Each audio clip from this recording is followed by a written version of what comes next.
Consumer 10. New information in the case of a Vinton County woman whose home was wrongfully repossessed. A McArthur police report gives more details. 10 TV's Kurt Ludlow has been following this story, and you join us with more. This has been ongoing. It has, Kurt. and it's sort of taken on a life of its own. This police report, written by the police chief and dated July 25th, after we broke the story. In it, Katie Barnett had reported someone had been in her home, cleaned it, and even mowed the grass. The chief concludes by writing that as of this date, no one has contacted him in regards to filing any type of report.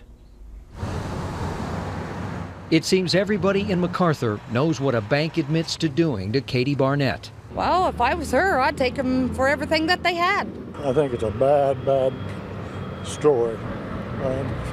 Everybody has their personal property and personal space, and no one has a right to do that.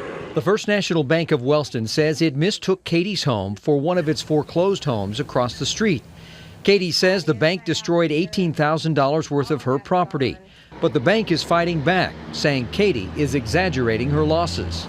The bank thinks that Katie is asking for more than she deserves. The problem is the cleaning crew, which included an assistant vice president and development officer, didn't take an inventory of what was inside the house before they disposed of it. It was only after Katie presented them with a list that they tried to remember what they'd taken. Katie first reported being locked out of her home on June 24th.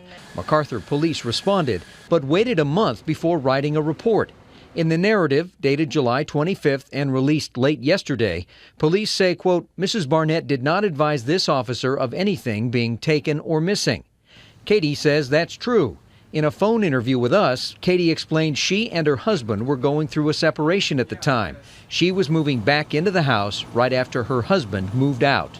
And it wasn't until, I spoke to my husband later that, I realized that he had not taken those items out of the house when he left. Now, the police report doesn't list the names of those responsible for taking Katie's things, and it doesn't list any charges either. The Vinton County prosecutor told me one of her options could be to send the report back to police for more information.